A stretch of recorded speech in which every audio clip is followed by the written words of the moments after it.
Very often during echocardiography in the operating room and using continuous wave or pulse wave Doppler, we come across something which looks like this in this image, which is a mirror imaging artifact which shows a Doppler flow on both sides of the baseline.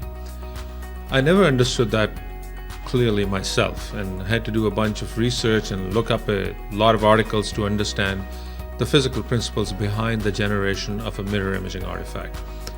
It's a little complicated. It took me a while to understand it. I'm going to try to simplify it for all of you, and hopefully this will ease and simplify the lives of a lot of fellows, cardiac anesthesia and cardiology fellows, who are asked this question and do not have an answer. So finally, we figured it out, and here's the answer or some explanation for this Doppler mirror imaging artifact.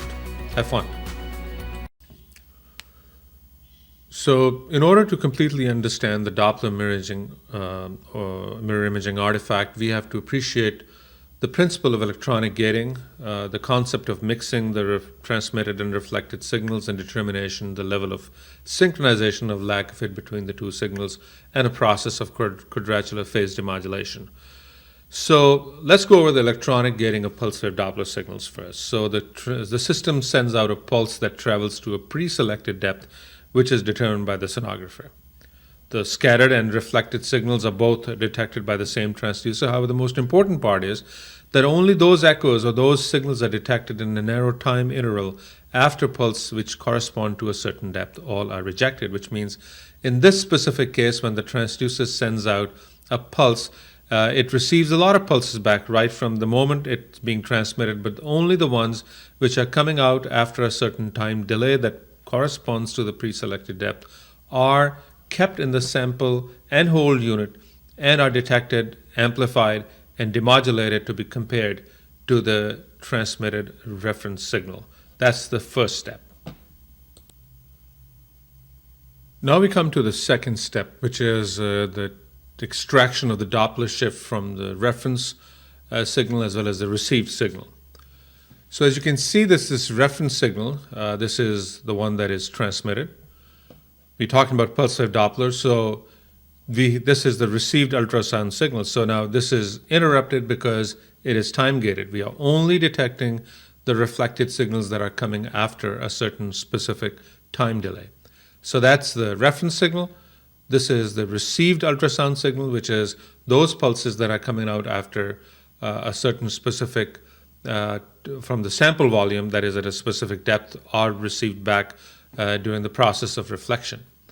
Now, the reference signal is multiplied or matched with the received signal. And we attempt to see how much it is out of sync in this situation. For example, the first one is completely in positive sync, which means some of the pulses are exactly the same as they are as far as the reference signals are concerned. And the second pulse, some of them are out of sync in the negative direction. The third one is again completely in the negative direction. The fourth one is partially positively synced. This is partially positive synced even more, and finally completely positively synced.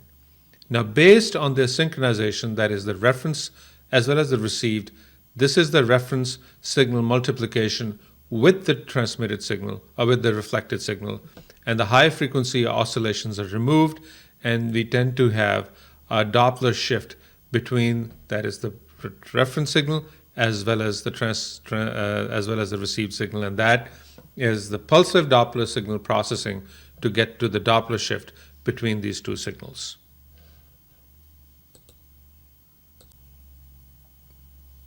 Now, the demodulation for the continuous wave Doppler is a little different because it is receiving all signals from the moment the signal is transmitted into the tissues.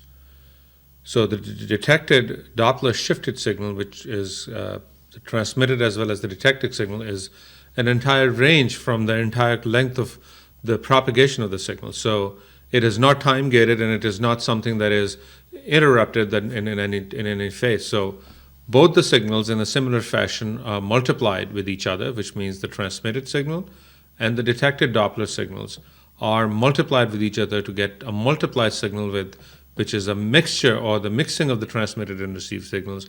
And as process of demodulation, the high frequency oscillations have been removed to get to the Doppler shift. So this is essentially the same process, but it is not time gated because it detects the mixing of both the signals, and we get to the Doppler shift without any knowledge of where this specific Doppler shift is coming. And you recall in pulse wave Doppler, we could tell specifically because it was coming from a time-gated signal. Therefore, we knew where exactly that Doppler shift or that altered velocity is going to of an RBC going either away or towards the transducer was happening.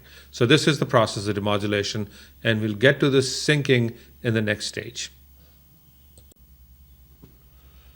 So now we get to the most important part of this process, and that's the phase quadrature demodulation. So demodulation is a various type, of the one which is most important and the used more commonly in ultrasound system is referred to as coherent phase quadrature process. And phase quadrature implies that one signal is 1/4 of a cycle out of phase or delayed compared to the other. Now that's a complex way of saying the two signals are mixed with each other, and then they're compared for being out of sync or in sync or lag or ahead of the other. So assuming this is the transducer, this is an RBC which is moving away. These are 4 locations, 1, 2, 3, 4, and it is moving away, and we are analyzing the received echoes as they are coming back. So now this blue signifies the baseline or the baseline, which is this green line, which demonstrates the baseline or the incident frequency. Now with this technique, the incoming signals are mixed with the direct and the 1/4 of the cycle of the phase shifted reference electric signal. And with coherent demodulation, the reference signal is supplied by the master oscillator, which is a voltage generator whose primary function is to produce the driving frequency of the source transducer. So the master oscillator produces this baseline frequency, and now we're going to see how much it lags with this one. So this is pulse number 1, and this is in relation to where it stands with the reference signal over here in baseline. As you can see, it is all positive. It is all positive. Pulse number 2, which comes over here, is completely in sync with it, and it matches with this one, and it shows at the baseline.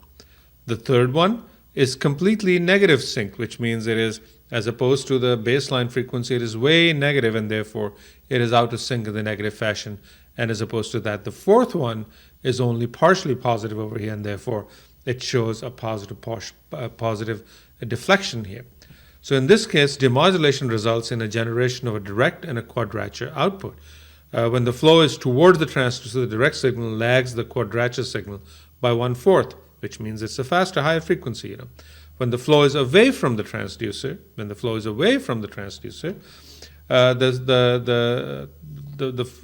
the direct signal leads the quadrature signal by 1/4 of a cycle. So therefore, every cycle is analyzed in 1/4, and part of it is analyzed.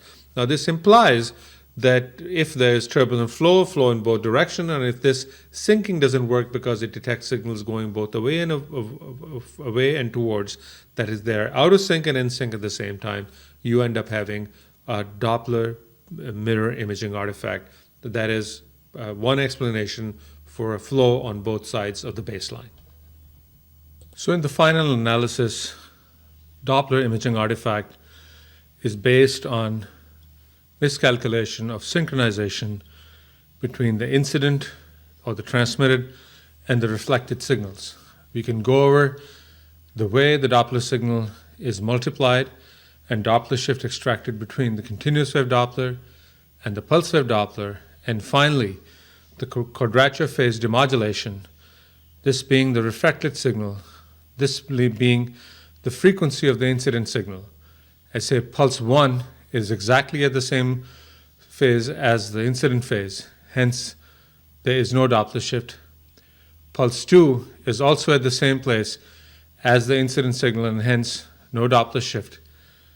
Pulse 3 is completely negative, 1/4 analysis demonstrates that, and hence a negative signal.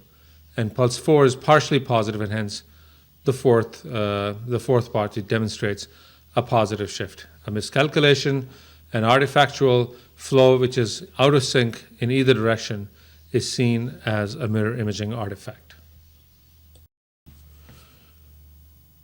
So, bidirectional depiction of a unidirectional flow is not always due to an instrumentation error or artifactual. There can be actual causes, true causes of bidirectional flow. For example, in vascular assessment, when the pulse wave sample volume is big enough to insinuate two vessels with flow direction in opposite direction, flow in opposite directions, there may be a depiction of flow in both directions. Similarly, a non-artifactual mirror imaging may occur when a focused pulse wave Doppler intersects the flow axis at right angles, and the same unidirectional flow is towards the transducer in one part of the beam and away from the transducer in the other part of the beam. So therefore, it may depict itself as a bidirectional flow.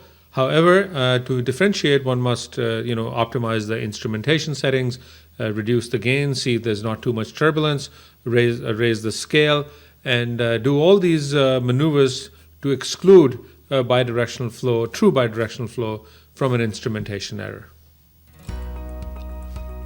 Well, this brings us to the conclusion of this session, and I hope I made it simple enough for everyone to understand the possible reasons for having a bidirectional flow in a Doppler profile.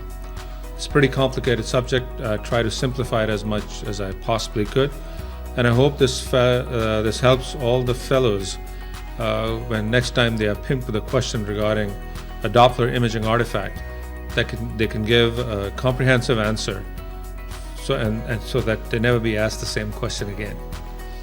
I hope you enjoyed it. Thank you very much.